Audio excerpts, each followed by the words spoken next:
The first time Marcus Cole saw her, he forgot how to tie his own tie. This is the story of how a single father's broken heart found its way back to beating again, and how the most powerful woman in corporate America discovered that sometimes the greatest strength is found in surrender. But here's what nobody expected: the secret she's been hiding could destroy everything they're building together. Stay with me, because what happens next will change how you think about love, second chances, and the courage it takes to let someone in. Marcus stood in the elevator of Cole Industries, his fingers fumbling with the silk fabric around his neck for the third time that morning. The Windsor knot he'd perfected over 15 years of corporate meetings had suddenly become an impossible puzzle. His reflection in the polished elevator doors showed a man who looked put together on the outside: tailored charcoal suit, freshly shaved jaw, dark hair styled with just enough product to suggest effort without trying too hard. But his eyes told a different story. They carried the weight of sleepless nights, of bedtime stories read with manufactured enthusiasm, of parent-teacher conferences attended alone, of a 4-year-old daughter who still sometimes asked when mommy was coming home. The elevator dinged, announcing the 47th floor, the executive suite where today's merger meeting would determine the future of his family's company. The company his father had built from nothing, the company Marcus had sworn to protect even as his personal life crumbled around him. He stepped out into the pristine corridor, still wrestling with his tie, when he collided with something soft and warm that smelled like jasmine and vanilla. "Oh, I'm so sorry, I wasn't," he began, looking up to meet the most striking pair of green eyes he'd ever seen. Evelyn Wright, CEO of Wright Enterprises, stood before him in a cream-colored power suit that somehow managed to look both authoritative and devastatingly feminine. Her long silky hair cascaded over her shoulders like spun gold, catching the fluorescent light in a way that made it shimmer. Her figure was the kind that turned heads in boardrooms and made men forget their prepared presentations. But it was her expression that stopped Marcus cold, a mixture of amusement and something else, something that looked almost like recognition. "You have no idea who I am, do you?" she asked, one perfectly shaped eyebrow arching upward. Marcus blinked, his brain finally catching up with the situation. Evelyn Wright. The woman who was about to acquire 40% of his company. The woman who had been described in Forbes as ruthlessly efficient, and in the Wall Street Journal as the most formidable negotiator of her generation. The woman who, he now realized with mounting horror, he had just body-checked in the hallway while looking like he'd never learned to dress himself. "Ms. Wright," he managed, extending his hand while his other continued its futile battle with his tie. "I'm Marcus Cole. I apologize for my daughter was having a rough morning, and I—" "Stop," she said, and her voice carried the kind of quiet authority that made people actually stop. She stepped closer, so close that he could see the faint dusting of freckles across her nose that her makeup couldn't quite conceal. "You're going to strangle yourself at this rate." Before he could protest, her hands were at his throat, her fingers deftly untangling the mess he'd made of the silk. She was close enough now that he could feel the warmth radiating from her skin, could see the way her lips pressed together in concentration as she worked. Those lips, perfectly shaped, touched with just a hint of color that made them look like rose petals in morning dew. "There," she said softly, smoothing the finished knot against his chest. But she didn't step back. Her hands lingered on his collar, and when she looked up, her green eyes were darker than they'd been moments before. "Stop staring at my lips like that. If you keep it up, I'll forget we're at work." The air between them crackled with something electric, something that had no place in a corporate corridor at 9 in the morning. Marcus felt his heart hammering against his ribs, felt the years of carefully constructed walls threatening to crumble with a single touch from this woman he'd only just met. And then his phone rang, shattering the moment like glass against concrete. The screen showed his daughter's daycare, and suddenly nothing else mattered, not the merger, not the beautiful woman still standing too close for professional comfort, not the fact that his entire future hung in the balance. "I have to take this," he said, already stepping away, already feeling the familiar weight of single parenthood settling back onto his shoulders. "I'm sorry, I—" "Go," Evelyn said, and something in her expression shifted, softened in a way that surprised him. "I know that look. That's the look of a parent whose child needs them. The merger can wait 5 minutes." Marcus answered the call, his stomach dropping as the daycare administrator explained that Lily had fallen on the playground, that she was asking for her daddy, that she wasn't seriously hurt but she was scared and crying and refusing to be comforted by anyone else. The same story that had played out a dozen times in the 2 years since Rachel had left. The same impossible choice between being there for his daughter and being there for his responsibilities. If you're feeling the weight of this moment, the impossible pressure of having to choose between the people and things you love, drop a comment below and let me know, because Marcus's story is just beginning, and what happens next will test everything he believes about love, sacrifice, and second chances. "I have to go," Marcus said, his voice tight with barely contained emotion. "My daughter, she needs me. Please tell the board I'll be there as soon as I can, I'll handle the board," Evelyn said, and her tone left no room for argument. "Go be with your daughter. We'll reschedule." Marcus stared at her, waiting for the catch, the condition, the subtle reminder that in the corporate world, family emergencies were weaknesses to be exploited. But none came. Evelyn Wright, the woman they called the Ice Queen of Wall Street, simply nodded toward the elevator and turned away. He made it to the daycare in record time, his expensive shoes pounding against the sidewalk as he ran the last 2 blocks. Lily was sitting in the nurse's office, her small face streaked with tears, a rainbow bandage wrapped around her knee. The moment she saw him, she launched herself into his arms with a sob that broke something inside his chest. "Daddy," she whimpered against his neck, her tiny fingers clutching his suit jacket like a lifeline. "Daddy, I fell down and it hurt and I wanted you and you weren't there." "I'm here now, baby girl," Marcus whispered, pressing kisses to her honey-colored hair, the same shade as her mother's before Rachel had walked out the door and never looked back. "Daddy's here now. I've got you." He held her for a long time, letting her tears soak into his shirt, letting the world outside that small room fade into insignificance. This was what mattered. This tiny human being who depended on him for everything, who looked at him like he hung the moon and stars, who had no idea that sometimes her daddy felt like he was drowning in the weight of doing it all alone. When he finally looked up, his phone had 17 missed calls and 42 new emails.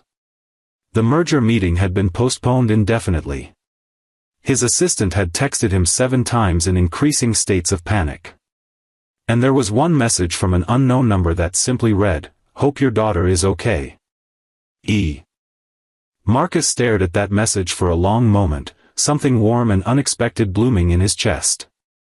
In a world of corporate sharks and calculated moves, Evelyn Wright had done something genuinely kind. He saved her number without really thinking about why. The next few weeks passed in a blur of negotiations, conference calls, and the endless juggling act of single parenthood. Marcus saw Evelyn in meeting rooms and across boardroom tables, always professional, always prepared, always devastating in her perfectly tailored suits and her razor-sharp intelligence. But sometimes, when their eyes met across a crowded room, he caught glimpses of something else beneath her polished exterior. Something that looked almost lonely. It was late on a Thursday night when everything changed. Marcus was still in his office, the city lights twinkling through the floor-to-ceiling windows, a cold cup of coffee beside him as he reviewed the final merger documents. Most of the building had emptied hours ago, but the weight of the deal kept him chained to his desk. A soft knock at his door made him look up. Evelyn stood in the doorway, her hair loose around her shoulders for the first time he could remember, her jacket discarded to reveal a simple silk blouse that made her look almost approachable. Almost vulnerable. "Working late, Mr. Cole?" she asked, stepping into his office without waiting for an invitation. "Someone has to make sure you're not hiding any surprises in the fine print," he replied, leaning back in his chair with a tired smile. "What's your excuse?" "Maybe I just wanted to see if the rumors are true," she said, settling into the chair across from his desk with a grace that made the simple act look like choreography. "They say Marcus Cole never sleeps. That he haunts this building like a ghost in a $3,000 suit. Only on nights when my daughter is at her grandmother's, Marcus said, and was surprised by the honesty in his own voice. The apartment feels too quiet when she's not there. Too empty. Something flickered across Evelyn's face, a shadow of understanding that spoke of her own lonely nights in her own too quiet spaces.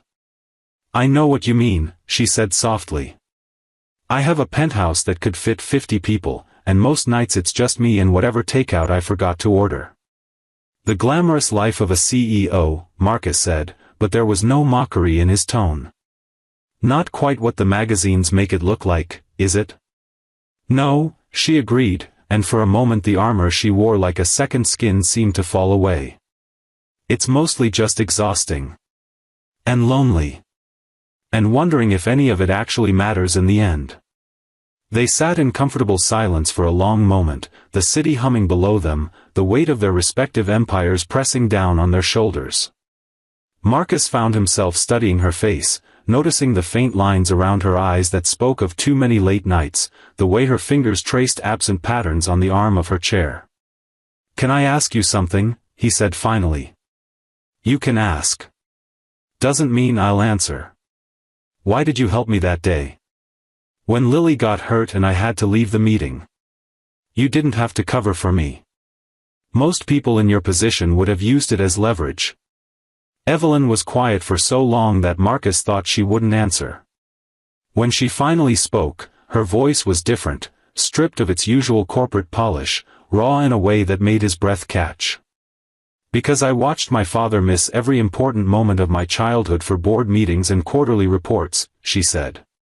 Because he died at his desk when I was 23, and his last words to his secretary were about the Beijing expansion. Because when I saw you choose your daughter over everything else, I saw the father I wished I'd had. If this story is touching your heart, if you see yourself in Marcus's struggle or Evelyn's hidden pain, share this video with someone who needs to hear that it's okay to be vulnerable.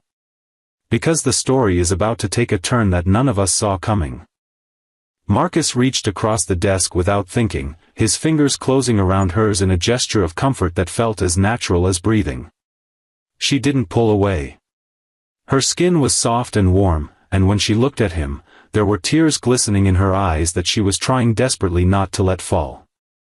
I'm sorry, he said, and meant it with every fiber of his being. That must have been. It was a long time ago, she interrupted, but her fingers tightened around his. Ancient history. I don't usually, I never talk about this. I don't know why I'm telling you. Maybe because it's almost midnight and we're both still sitting in this godforsaken building instead of living our actual lives, Marcus suggested, a hint of his usual humor creeping back into his voice. Maybe because misery loves company. Or maybe because you recognized a fellow workaholic and thought you'd found your people. Evelyn laughed, a genuine sound that transformed her entire face. God, is that what we are? Workaholics Anonymous? Hi, I'm Marcus, and I haven't taken a vacation in 3 years. Hi, Marcus, she played along, a smile tugging at her lips. I'm Evelyn, and I once took a conference call from a spa in Bali because I couldn't handle being out of touch for 2 hours. That's impressively dysfunctional. I know. I'm very proud. They were both laughing now, the tension in the room shifting into something warmer, something that felt like the beginning of a friendship. Or maybe something more. Marcus told himself he was imagining the way Evelyn's gaze kept drifting to his lips, the way she leaned slightly closer every time he spoke. We should probably get out of here, he said, though the last thing he wanted was for this moment to end. It's late. Even dedicated workaholics need to sleep occasionally. Or we could order terrible Chinese food from that place down the street and keep pretending we're working on these documents, Evelyn suggested, her eyes dancing with mischief. Unless you have somewhere better to be. Marcus thought about his empty apartment, the silence that waited for him like a physical presence. He thought about the walls he'd built around his heart since Rachel left, the careful distance he maintained from anyone who might get close enough to hurt him. And then he thought about Evelyn's laugh, about the way she'd looked at him with understanding instead of pity, about the warmth of her fingers still intertwined with his. Terrible Chinese food sounds perfect, he said. 3 weeks later, Marcus was beginning to suspect that he was in serious trouble. The merger negotiations had concluded successfully, making their companies partners in a venture that would reshape their industry. But somewhere along the way, the late-night document reviews had turned into dinner meetings, which had turned into coffee runs, which had turned into something that looked suspiciously like dating. "This is unprofessional," Evelyn said one evening, even as she leaned into him on his office couch, her head resting against his shoulder as they watched the sunset paint the city in shades of gold and amber. "We have a business relationship. This could complicate everything." "Probably," Marcus agreed, his arm tightening around her shoulders. "Want me to stop?" "No," she admitted, and the single word carried the weight of surrender. "That's the problem. I don't want you to stop. I don't want any of this to stop." "Then it won't," he said simply, pressing a kiss to the top of her head. "We're both adults. We can figure this out." But even as he said the words, Marcus felt the familiar fear coiling in his stomach. The last woman he'd loved had walked away without looking back. Had left him and their daughter like they were nothing more than inconveniences to be discarded. What made him think this time would be different? As if reading his thoughts, Evelyn pulled back to look at him, her green eyes searching his face with an intensity that made him feel exposed in ways he hadn't experienced in years. "Tell me about her," she said. "Your ex-wife. You never talk about what happened." Marcus felt his jaw tighten, the old wounds opening with just the mention of Rachel. "There's not much to tell. She decided that being a mother wasn't what she wanted after all. She left. End of story." "That's not the whole story," Evelyn said gently. "That's not even the beginning of the story. I can see it in your eyes, Marcus.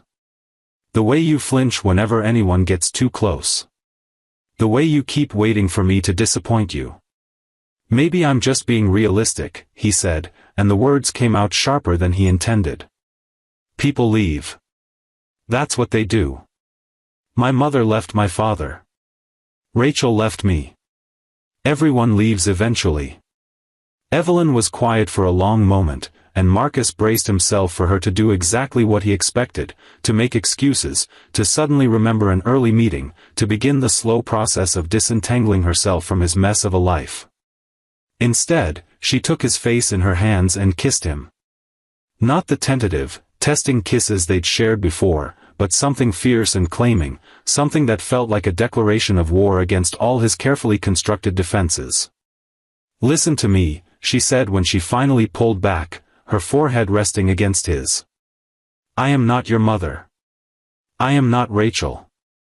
I am Evelyn Wright, and I have spent my entire life running from anything that felt like vulnerability because I was terrified of ending up like my father, dying alone with nothing but regrets for company. But I am tired of running. I am tired of being alone. And I am telling you, right here, right now, that I am not going anywhere." Marcus felt something crack open inside his chest, something that had been sealed shut for so long he'd forgotten it existed. "You can't promise that," he whispered. "No one can promise that." "You're right," she agreed. "I can't promise you forever. I can't promise that life won't throw us curveballs or that we won't have to fight for this. But I can promise you today. I can promise you that every morning I wake up, I will choose you. And the morning after that. And the morning after that. And isn't that what forever really is? Just a series of todays, strung together one after another? If you believe in the power of choosing love over fear, hit that like button right now. Because what Marcus says next will determine whether he can finally let go of his past and embrace the future standing right in front of him. "My daughter," Marcus said, and his voice broke on the word. "If you're going to be part of my life, she has to come first. Always. No matter what. I won't be with someone who makes me choose. Rachel made me choose every single day, and I can't." "I would never ask you to choose," Evelyn interrupted, her eyes fierce with conviction. Marcus, the fact that you love that little girl the way you do is one of the reasons I fell for you in the first place. I want to know her. I want to be part of her life, if you'll let me. I want things I never knew I wanted until I met you. Marcus pulled her into his arms and held on like she was the only solid thing in a world that had been shifting beneath his feet for years. She held him back just as tightly, and for the first time since Rachel walked out the door, he allowed himself to believe that maybe, just maybe, he could have this. He could have love. He could have a partner. He could have someone who chose him and Lily, not in spite of each other, but because of each other. What neither of them knew was that 3 floors below, in an office that had been empty for months, a woman with honey-colored hair and a bitter smile was watching the security footage on her laptop. Rachel Cole had returned to claim what she'd thrown away, and she was prepared to burn down everything in her path to get it. 2 months had passed, and Marcus couldn't remember ever being this happy. Evelyn had become a fixture in his life, not just in the boardroom but in the small, precious moments that made up an actual existence. She came to Sunday pancake breakfasts, sitting at his cluttered kitchen table with flour in her perfectly styled hair and a smile on her face that made his heart stutter. She read bedtime stories to Lily in funny voices that made his daughter laugh until she cried.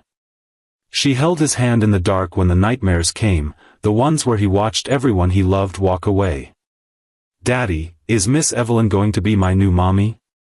Lily asked one morning, her small face serious as she stirred her cereal into a sugary paste.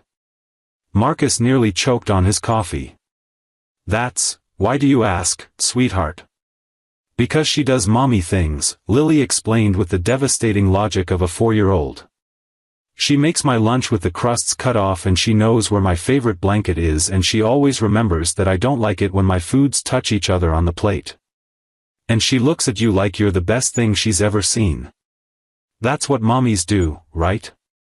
Marcus set down his coffee cup and pulled his daughter into his lap, breathing in the scent of her strawberry shampoo and wondering how he'd gotten so lucky. "Miss Evelyn cares about us very much," he said carefully. "And I care about her. But becoming a family, that's a big decision. It takes time." "How much time?" Lily pressed. "Because I already love her, Daddy. I want her to stay forever." "Me too, baby girl," Marcus admitted, pressing a kiss to her forehead. "Me too." That evening, he found himself standing in front of his grandmother's jewelry box, staring at the antique diamond ring that had been in his family for 4 generations. It had sat on his mother's finger until she walked away. It had never sat on Rachel's finger. She'd wanted something modern, something flashy, something that cost more than his first car. But when Marcus pictured this ring, he pictured it on Evelyn's elegant hand. He pictured her wearing it while she charmed investors and dominated boardrooms. He pictured her wearing it while she chased Lily around the living room, both of them breathless with laughter. He was going to ask her to marry him. The realization settled over him like a warm blanket, chasing away the last of the cold that had lived in his chest since Rachel left. He was going to ask Evelyn Wright to marry him, and for the first time in his life, he wasn't terrified of the answer. But when he arrived at Evelyn's apartment that night, flowers in one hand and a nervous flutter in his stomach, the door opened to reveal a woman who had clearly been crying. Evelyn's eyes were red-rimmed, her makeup smeared, her composure cracked in ways he'd never seen before. "What happened?" he demanded, pushing inside and taking her in his arms. "Evelyn, talk to me. What's wrong?" She handed him a manila envelope with trembling fingers. "This was delivered to my office this afternoon. It's, Marcus, you need to see what's inside." He opened the envelope with a growing sense of dread, and his world collapsed around him. Inside were photographs. Dozens of them. Pictures of Evelyn at business meetings, at restaurants, at charity events. But she wasn't alone in any of them. A man stood beside her in every shot, a man Marcus had seen in the financial pages, a man who had been described as Evelyn's former fiancé. And then came the documents.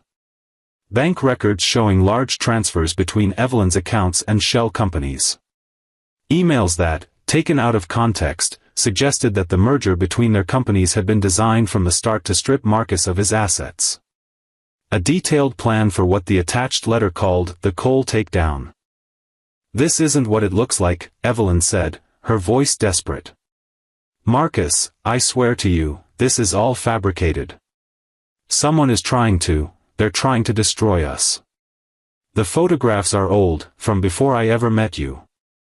The emails are doctored. The bank records. How am I supposed to believe that?" Marcus heard himself say, and he barely recognized his own voice. Cold. Distant. Already retreating behind the walls he'd thought he'd torn down. "You're telling me that someone created this entire elaborate package of lies just to, what? To make me doubt you?" "Yes." Evelyn grabbed his arms, forcing him to look at her. "Think about it. Who benefits from us falling apart? Who would want to destroy both of us personally and professionally?" Marcus wanted to believe her. Every fiber of his being screamed at him to trust her, to remember all the moments they'd shared, the vulnerability she'd shown him, the way she looked at Lily like his daughter was precious. But he'd trusted Rachel too. He'd believed Rachel's promises, Rachel's declarations of love, Rachel's vows. And Rachel had walked away without looking back, leaving him to pick up the pieces of a life she'd shattered. "I need time," he said, and watched Evelyn's face crumble. "I need to think. I need to figure out what's true. Marcus, please." "I'll call you tomorrow," he said, already moving toward the door, already feeling the cold seeping back into his bones. I can't do this right now. I'm sorry." He left her standing in the doorway of her penthouse, tears streaming down her face, and hated himself for every step that took him further away. What Marcus doesn't know, what he won't discover until it's almost too late, is that the person who orchestrated this attack is closer than he could ever imagine. And her next move will put everything he loves in danger. The truth came out 3 days later, but not in the way anyone expected. Marcus had spent those 3 days in a fog, going through the motions at work, coming home to a daughter who kept asking where Miss Evelyn was, lying awake at night staring at the ceiling and feeling like his heart had been ripped out of his chest all over again. He'd hired investigators to verify the documents. He'd had his lawyers analyze every photograph, every email, every bank record. And piece by piece, Evelyn's version of events had proven true. The photographs were years old. The emails had been expertly doctored. The bank records were elaborate forgeries. Someone had gone to extraordinary lengths to destroy his relationship with Evelyn. Someone who had access to her personal history, her business dealings, her former connections. Someone who had once shared a bed with Marcus himself. "Hello, darling," Rachel said, stepping out of the shadows of his office like she'd never left. She looked exactly the same, beautiful, polished, untouchable. The kind of woman who made other women feel inadequate and made men forget their own names. But all Marcus felt when he looked at her was cold rage. "What are you doing here, Rachel? Can't a mother visit her daughter?" Rachel asked, her voice syrup-sweet. "It's been so long. I've missed her terribly. You walked out when she was 2 years old. You've never called. Never written. Never sent so much as a birthday card. You don't get to talk about missing her." "People change," Rachel said, settling into the chair across from his desk like she owned the place. "I've had time to think about my priorities. I realize I made a mistake leaving you and Lily. I want to come home." Marcus stared at her, waiting for the punchline, waiting for her to reveal whatever game she was actually playing. Because Rachel had never, in all the years he'd known her, done anything that didn't serve her own interests. "The photographs of Evelyn," he said flatly. "The fabricated emails. The forged documents. That was you, wasn't it?" Rachel's smile didn't waver. "I don't know what you're talking about, darling." "Don't," Marcus snapped, leaning forward in his chair. "Don't play games with me. I know it was you. The only thing I don't know is why. Maybe because I couldn't stand watching you move on, Rachel said, and for a moment, something almost genuine flickered in her eyes. Maybe because I realized what I threw away and I wanted it back. You wanted it back, Marcus repeated, disbelief coloring his voice. You destroyed my relationship. You tried to ruin the woman I love. You deliberately hurt me, again, after everything you already took from me. And you think that's going to make me want you back? I think, Rachel said, leaning forward with a predatory smile, that you don't have a choice. I'm Lily's mother. I have rights. And unless you want this to get very ugly, very public, and very expensive, you're going to tell your little CEO girlfriend that it's over. The threat hung in the air between them, sharp as a knife. Get out, Marcus said. Think about it, darling.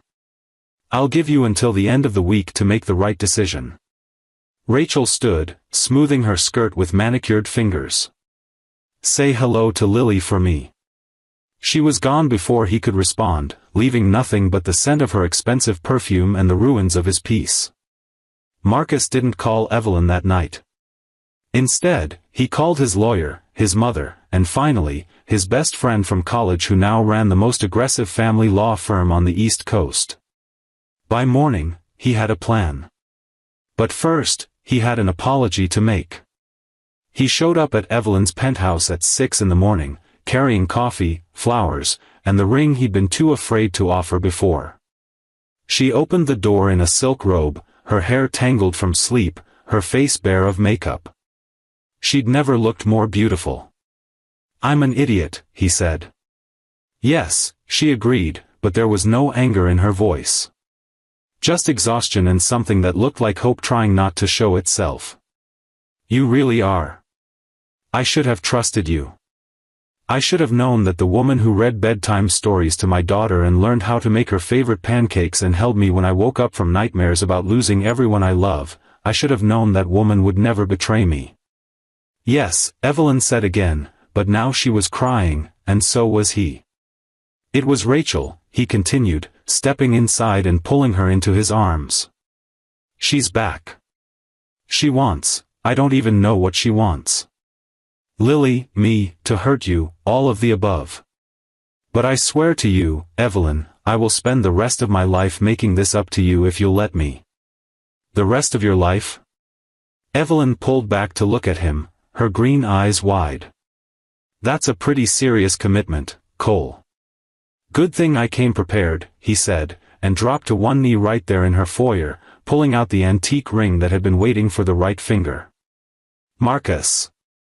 I know this is insane. I know we haven't been together that long. I know there's a hurricane coming with my ex-wife's name on it, and I know that every logical voice in your head is probably screaming at you to run. But I love you, Evelyn Wright. I love the way you fix my ties and remember that Lily doesn't like her foods to touch. I love the way you challenge me and make me laugh and refuse to let me retreat behind my walls. I love every single thing about you, and I don't want to spend another day wondering what could have been. Marry me. Be my wife. Be Lily's mother. Be mine. You're right, Evelyn whispered, tears streaming down her face. This is insane. Is that a yes? It's a yes, you impossible man. Of course it's a yes. The next few months were a battle on multiple fronts, but Marcus and Evelyn faced them together. Rachel's custody bid was exposed as the manipulative power play it truly was when Marcus's lawyers uncovered her real motivation, a gambling debt to very dangerous people, and a plan to ransom Lily's trust fund to pay it off. The revelation destroyed Rachel's case and her remaining credibility. She was facing criminal charges for the forgeries and the attempted fraud. And Lily, sweet Lily, never had to know how close she'd come to being used as a bargaining chip by the mother who'd abandoned her. The wedding was small and intimate, held in the garden of the house Marcus had bought for their growing family. Lily was the flower girl, scattering rose petals with the same enthusiasm she brought to everything she did. Marcus's mother was there, along with Evelyn's small circle of genuine friends, and the employees from both companies who had become like family over the years. But the moment Marcus would remember for the rest of his life was the moment Evelyn walked down the aisle toward him, her white dress simple and elegant, her long silky hair flowing behind her like a veil of gold, her green eyes fixed on his with a love so fierce it took his breath away. "You know," she whispered as she reached him, "the first time I fixed your tie, I thought you were just another corporate stiff in an expensive suit." "And now?" he asked, taking her hands in his. "Now I know you're my corporate stiff in an expensive suit," she said, and kissed him before the officiant could tell her to wait. Their life together wasn't always easy. They had arguments about work and parenting and whose turn it was to deal with the morning school run.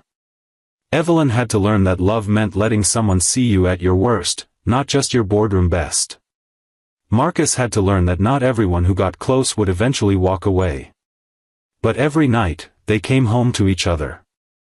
Every morning, they woke up and chose each other again, just like Evelyn had promised that night in his office. And slowly, day by day, choice by choice, they built a forever out of a series of todays. 3 years later, Marcus stood in that same garden, watching Evelyn chase their twins, a boy and a girl, 6 months old and already showing their mother's stubbornness, around the yard while Lily, now 7, directed the action like a tiny general. His heart was so full he thought it might burst. "Daddy!" Lily called out, running toward him with her siblings toddling behind her. "Daddy, Mommy says if you don't stop staring at her like that, she's going to forget we're having a birthday party." Marcus laughed, scooping up all 3 of his children in a hug that left them shrieking with delight. Over their heads, he caught Evelyn's eye. She was disheveled, exhausted, covered in grass stains and baby drool. She was the most beautiful thing he'd ever seen. "I love you," he mouthed. "I know," she mouthed back, and her smile was everything he'd ever wanted. If you've made it to the end of this story, if you've laughed and cried and believed in the power of second chances, please take a moment to like this video and subscribe to this channel. Not because the algorithm demands it, but because every single one of you who engages with stories like this is helping to spread the message that love is worth fighting for, that families come in all forms, and that it's never too late to let someone into your heart. The truth is, Marcus's story started with a broken tie and ended with a whole heart. It started with fear and ended with faith. It started with a single father who thought he'd never love again, and ended with a man surrounded by a wife and children who reminded him every single day that the greatest risk in life isn't loving too much, it's never letting yourself love at all. So wherever you are right now, whatever walls you've built around your heart to protect yourself from being hurt, I want you to know something: you deserve love. You deserve to be chosen, every single day, by someone who sees all of you, the messy parts, the scared parts, the parts you try to hide, and loves you anyway. Don't be afraid to fix someone's tie. Don't be afraid to stay when every instinct tells you to run. Don't be afraid to say yes to insane proposals in your foyer at 6 in the morning, because sometimes the craziest leaps of faith are the ones that lead us exactly where we're meant to be. And now, I have a question for all of you. Drop a comment below and let me know, where in the world are you watching this from? I want to know how far and wide this story of love, courage, and second chances has traveled. From New York to Nigeria, from London to Lagos, from Sydney to Sao Paulo, tell me where you are, because this community spans the entire globe, and every single one of you matters. Thank you for being here. Thank you for believing in love stories. And remember, the best chapter of your story might be just around the corner. Until next time.